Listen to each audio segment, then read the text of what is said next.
guys, so welcome back to another video.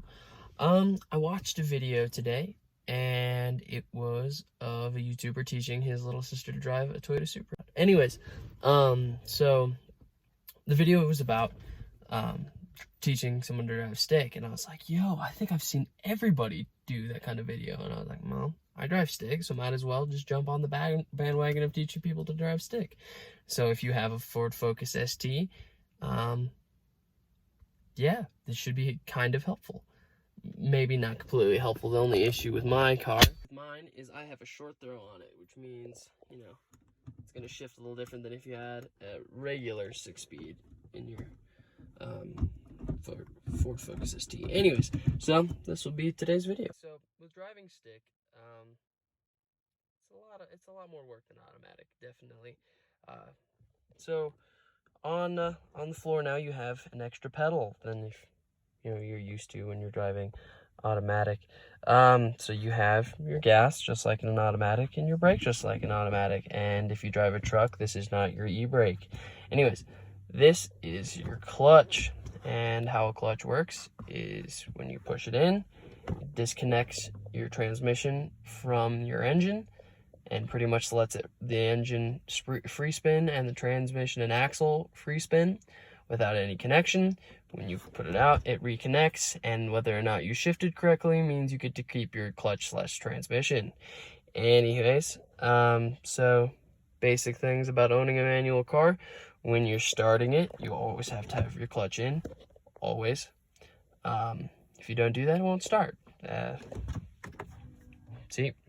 Nothing, just tells you it's gonna start. Gotta push in the clutch, make sure. Okay, I just made a stupid mistake. I said drive instead of first. I'm sorry, that's gotta be the dumbest thing to say. If you drive stick, you don't even have drive. Sure, I make sure it's in neutral most of the time. I mean, if you're going somewhere, might as well just have it in drive, but there you go. There you go, started a manual car, sweet.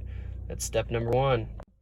Make sure you take off your e-brake, and that's something I forgot to do in the first place. If you ever start and stop your car, make sure you have your e-brake on, or so, you know, if you're parked somewhere, put the e-brake on. When you leave, take it off, because if you don't, you won't be able to drive your car. Now, this seems really stupid, but, you know, some people forget. Like today, I went to McDonald's, and I totally forgot to take my e-brake off, and I stalled. It was embarrassing, but, you know, that's life. All right, so when driving stick, you want to make sure you have a nice open space, just in case you screw up. You know, it would suck to screw up and break your brand new car. So I picked my local college campus to do it. There's tons of room. And yeah, so here we go. So when driving stick, you need to make sure you watch your RPMs. So pretty much you need to find the sweet spot for where your clutch engages the engine. So I put mine about 1500 RPM, hold it there. Slowly let out the clutch, add a little more gas, car starts moving. Yeah, also always have your seatbelt on. Anyways, so that's how that works. And stopping with the manual is pretty much the same thing.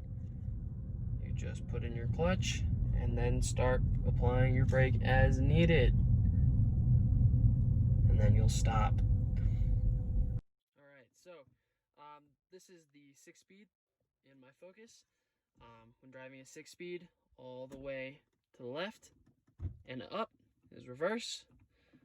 And then you got neutral. And then a little bit to the left, up is first, second.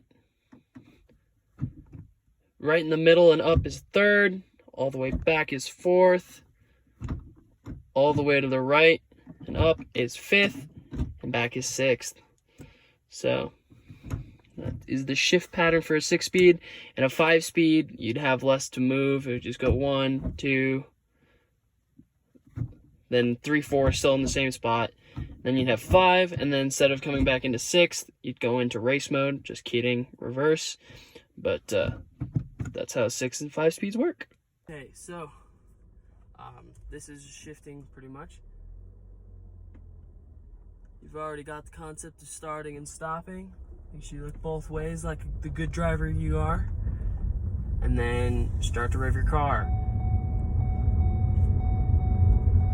the focus, at least my ear focus, is nice because it'll tell me when to shift up and down.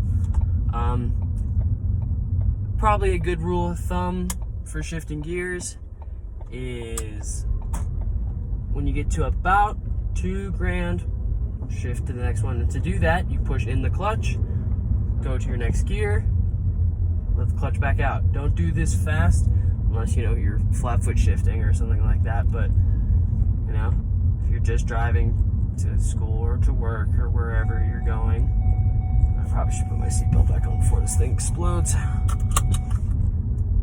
Sorry for the blinding light. There we go.